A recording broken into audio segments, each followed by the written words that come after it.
Her alien pets were minutes from death. The human sacrificed his own water to keep them alive. The twin suns hung high in the sky, pouring heat over the endless alien desert. The sand shimmered like liquid gold, twisting the horizon into strange shapes. Every breath burned like fire in the lungs. Every step sank into soft, scorching grains. Daniel, a lone human traveler, dragged his boots through the dry wasteland. His canteen almost empty. He had been walking for hours without shade, without a voice to answer his thoughts. Only the wind howled, carrying the smell of dust and heat. Then, through the glare, he saw movement. At first, it looked like a mirage, something the mind makes when the body is too tired. But as he got closer, he saw a small figure kneeling in the sand. It was an alien girl, young, her skin pale with a faint blue glow, her thin hands trembling. She was holding two strange creatures close to her chest. They had fur like silver threads, small faces with long ears, and eyes that barely stayed open. Their bodies twitched weakly, as if fighting to stay alive. Daniel's heart tightened. He knew the signs they were dying from thirst. The girl's lips were cracked, her breathing shallow. She whispered something in her own language, soft and broken, as if begging the pets to hold on. Daniel stepped closer, his shadow falling over her. She looked up at him with wide, frightened eyes. For a moment, they just stared at each other. The heat between them was heavy, the kind that made the air dance. Daniel slowly reached for his belt, unclipping the canteen. It was almost empty. The last water meant for him. If he gave it away, he might not survive the journey to the next settlement. But every second he waited, the pets slipped closer to death. The girl noticed the canteen, her gaze locking on it. Daniel unscrewed the cap, and the smell of fresh water rose into the air.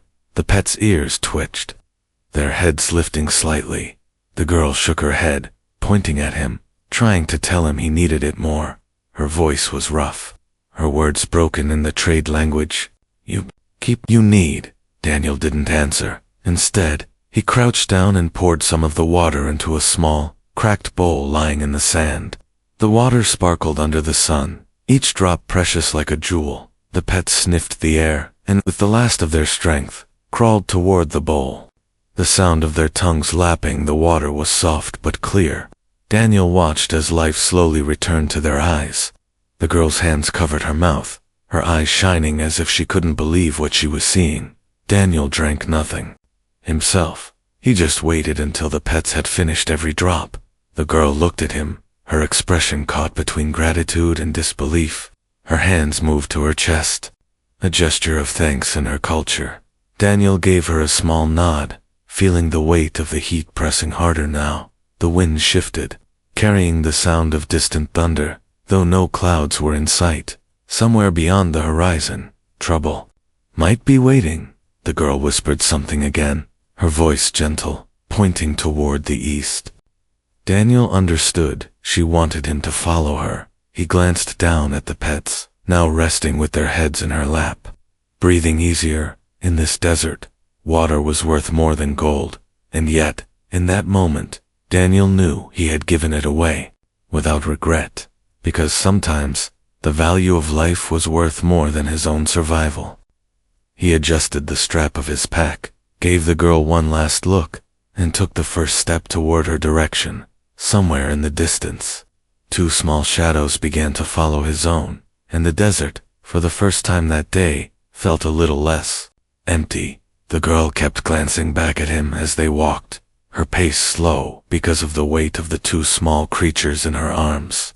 The sun was still burning above, and the desert stretched endlessly. Daniel could feel every drop of sweat sliding down his back, his throat dry like sandpaper, each step heavier than the last. The canteen on his belt felt lighter now, almost useless, but he didn't regret using it, not even a little. The creatures shifted weakly in the girl's arms, their eyes opening. For moments before closing again, she whispered to them softly, as if her voice alone could keep them alive. The heat shimmered around them, and the air tasted like dust. After what felt like hours, the horizon began to shift, a dark line appearing far in the distance. Daniel wasn't sure if it was real or another trick of the desert, but the girl's eyes lit up. She pointed toward it with a sudden burst of energy, murmuring words in her own language. He guessed it was a place, maybe a settlement, maybe somewhere with water, but it still looked impossibly far away. He pushed on anyway, matching her steps. The sand crunched under his boots, each sound reminding him of how alone they were in this endless wasteland. The wind started to pick up, hot and sharp, carrying with it a low, strange sound. At first, Daniel thought it was just the desert playing tricks on his ears, but the girl's expression changed, her lips tightening, her steps becoming quicker. She glanced back at the empty horizon behind them more than once. Daniel could read the fear in her face even without words. Something was out there, and it was coming closer. He scanned the distant waves of heat, trying to spot movement, but the sun blinded him. Still, he could hear it, a faint thudding, almost like footsteps, but heavier, and in groups. The girl hugged her pets closer, whispering faster now. Daniel didn't understand the words, but the tone was clear. Danger. He moved closer to her, scanning the endless sand again. A sudden gust blew across the desert, stinging his eyes with grit, and in that haze, he saw it, faint shadows moving far behind them, breaking the smooth horizon. At least 3 shapes, maybe more. They were still far, but moving fast. The girl must have seen them too, because she suddenly turned and pushed forward faster. Daniel followed, his muscles aching, his breath ragged. The air grew hotter, the sun pressing down like a weight. Daniel could feel his body screaming for water, his lips cracked and bleeding now, but he kept going. The girl's pets shifted in her arms, one making a weak noise, a sound like a tiny cry. It was enough to keep Daniel moving, enough to remind him why he couldn't slow down. Every step felt like walking through fire, the ground shimmering under his boots. The shapes behind them were growing, more visible now, riding on strange 4-legged beasts with long, snapping jaws. They glinted under the sunlight, metal and bone armor. Daniel's gut twisted. Whoever they were, they weren't coming to help. The girl stumbled once, nearly falling. Daniel caught her by the arm and steadied her. She nodded in thanks, but didn't stop. The black line on the horizon was still too far away, the shadows behind them still closing in. Daniel knew they couldn't outrun mounted hunters in open desert, not for long. They needed another way. He scanned the horizon ahead, looking for anything, a rock formation, a canyon, anything they could use. And there, off to the right, half hidden by the glare, he saw the outline of jagged cliffs. It wasn't close, but it was closer than the dark line the girl had pointed to. If they could reach it, maybe they could hide, maybe they could make a stand. Without warning, he grabbed her hand and changed direction, pulling her toward the cliffs. She gave him a quick, confused look, but didn't resist. Their shadows stretched long across the sand, the sound of pursuit growing sharper with each second. The air trembled around them, heat and fear mixing into one. Daniel didn't know if they'd make it before the riders reached them, but he knew one thing for certain: the desert wasn't going to take them without a fight. The cliffs loomed closer with every step, their jagged edges cutting against the horizon like the teeth of some ancient beast. Daniel's legs felt heavy, each stride a battle against the burning sand that swallowed his boots. The girl's breathing was sharp and uneven, but she clung to her pets, as if letting go would mean losing everything. The sound behind them was no longer faint. The pounding of hooves was clear now, mixed with shouts in a language Daniel didn't understand. The hunters were closing the gap. A sudden gust swept across the desert, whipping the girl's long, pale hair into her face. She stumbled, but didn't fall. Daniel's eyes darted to the nearest rock outcropping, at the base of the cliffs. It wasn't much, just a cluster of dark stone and shadow, but in this heat, even a sliver of shade felt like salvation. He motioned for her to follow, and they pushed harder, their lungs burning. The gap between them and the riders was shrinking fast. Daniel could see the armor glinting now, the bone plate strapped to the beasts, the cruel curved blades in the rider's hands. One of the creatures let out a guttural roar, its long jaws snapping at the dry air. The sound made the girl's pets whimper in fear. Daniel felt his chest tighten.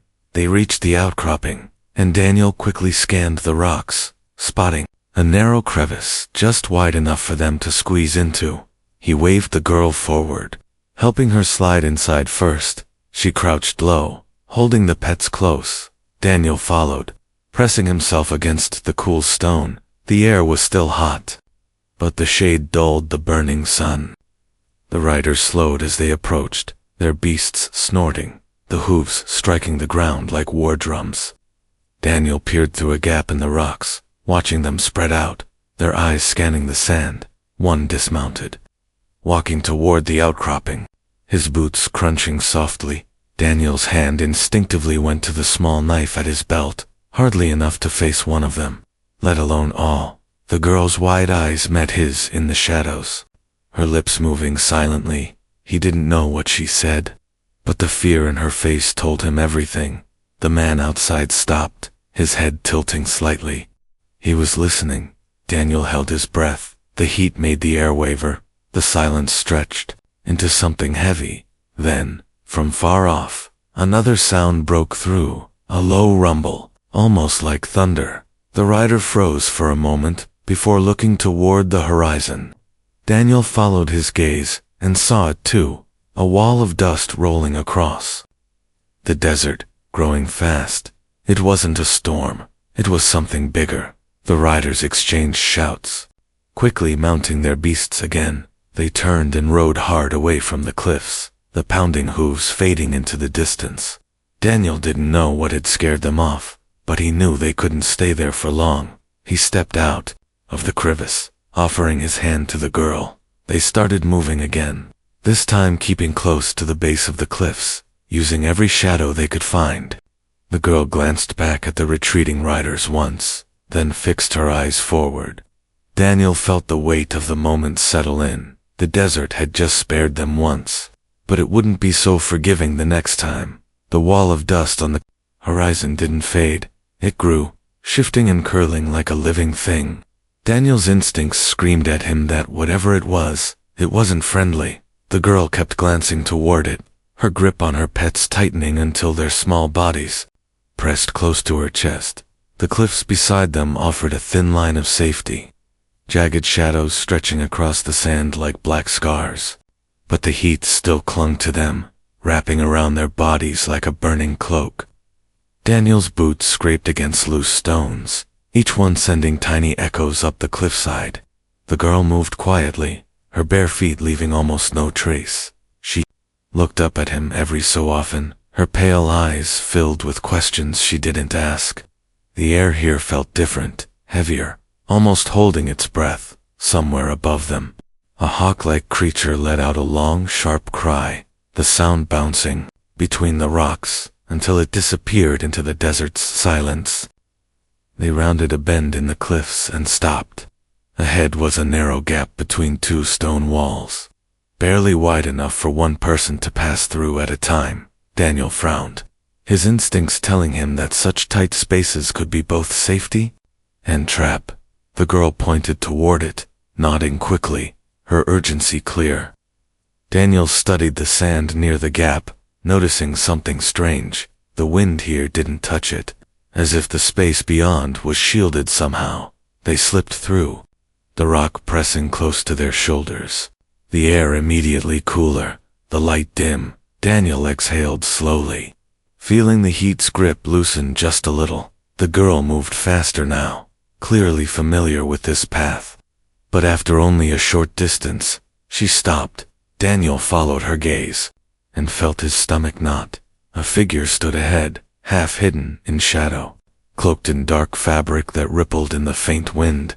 At first, Daniel thought it was just one person, but then another stepped forward, and another, until 4 figures blocked the path completely. Their faces were covered, their eyes glinting with something sharp and unfriendly. The girl froze, her pets letting out small, uneasy sounds. Daniel's hand instinctively went to his belt, where his knife rested. The leader of the group stepped closer. The sound of their boots soft against the stone. They spoke in a slow, measured voice, the words foreign, but the tone unmistakable, a demand. Daniel glanced at the girl, and she shook her head ever so slightly. He could see the tension in her body. Her fear held tight under the surface. The figures ahead didn't move aside. Instead, they spread out, making the narrow space feel even smaller. Daniel knew they couldn't turn back. The dust storm behind them was getting closer, the sound of it now a faint, steady roar. He took a step forward, his voice calm but steady, his free hand open in a gesture of peace. The leader tilted their head, silent for a moment, then gave a short, sharp whistle. Somewhere deeper in the passage, footsteps began to echo, slow and deliberate.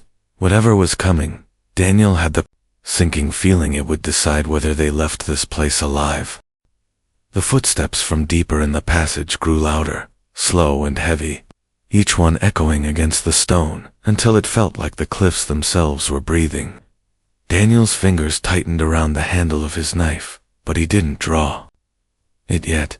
The girl stood frozen beside him, clutching her pets so tightly their small ears twitched. Her eyes locked on the shadow that stretched toward them. From the darkness emerged a tall figure, broader than any of the others, wearing layers of weathered leather and metal plates patched together like armor scavenged from many battles. Their face was hidden beneath a hood, but the glint of their eyes burned even in the dim light. In one hand they carried a long staff tipped with jagged bone. In the other, a water skin that swung lazily at their side. Daniel's gaze fixed on the water skin. He could hear the faint slosh inside with each step the figure took. The girl's eyes followed it too, her lips parting in the smallest gasp. It was clear here in the desert that water skin was more valuable than gold.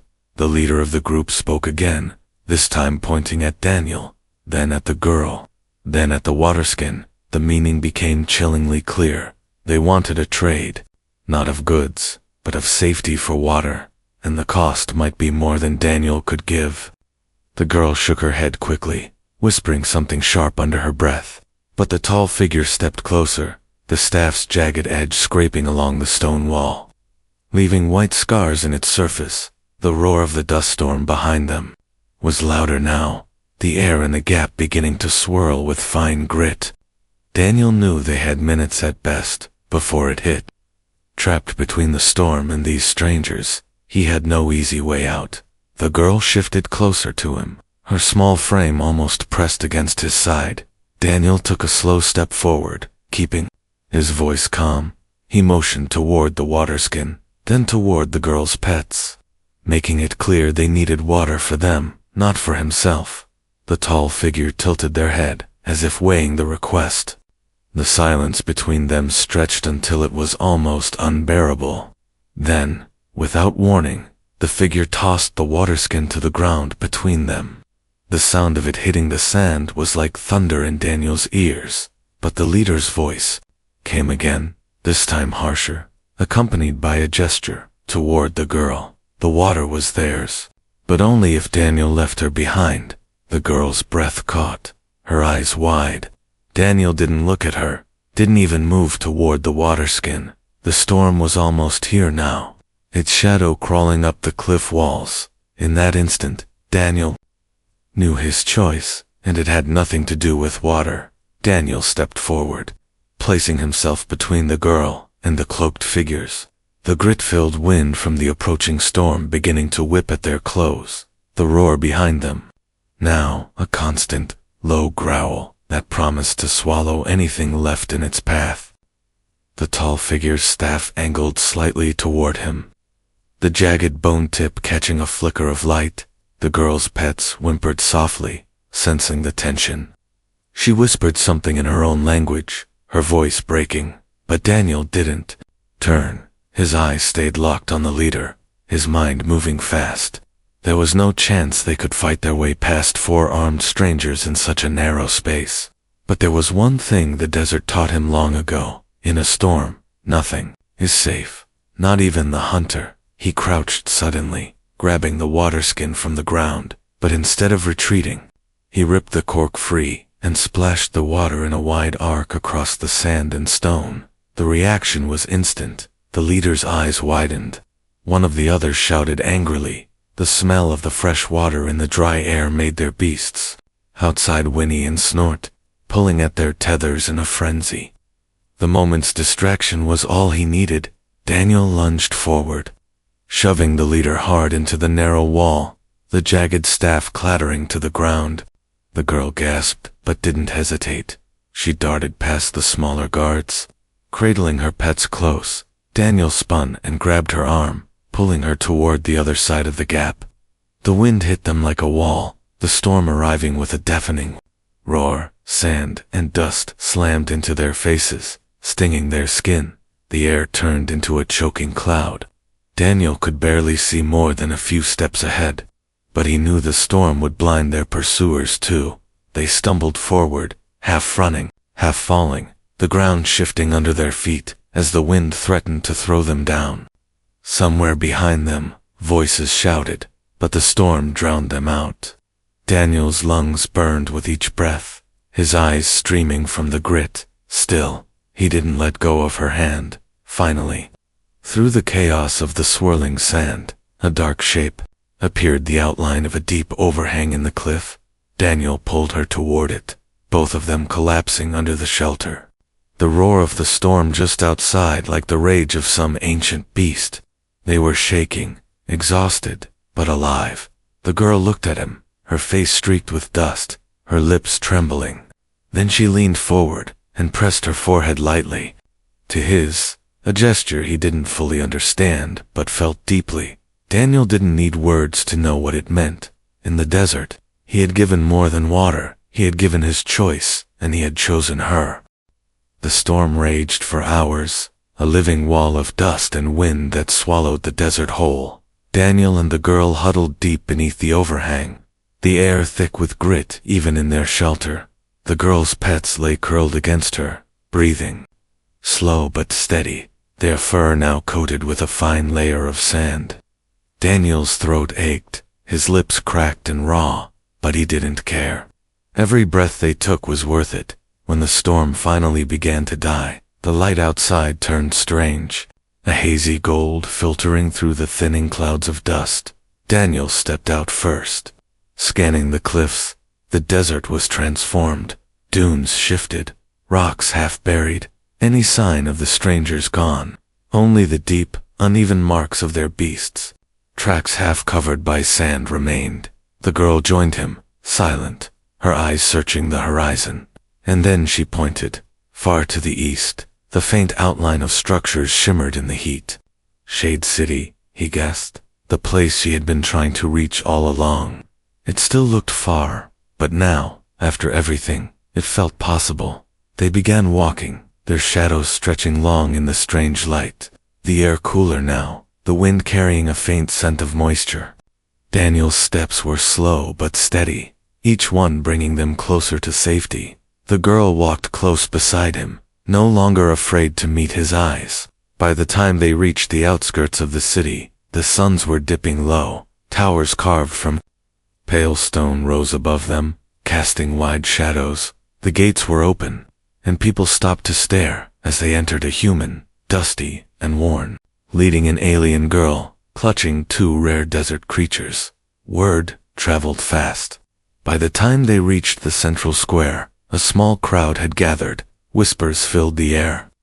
The girl spoke quickly to them in her language, gesturing toward Daniel, the pets, and then to the horizon behind. Whatever she said made the crowd's eyes widen. An elder stepped forward, placing a large clay cup into Daniel's hands. It was filled with the clearest, coldest water he had ever seen. The girl's voice trembled as she translated. For the one who gave life to what I love. Daniel drank, the water like liquid light in his veins. The girl smiled then, small but certain, and in that moment, Daniel knew the dessert hadn't taken from him, it had given him something far greater than he'd expected, a bond that no distance, no storm, no thirst could break.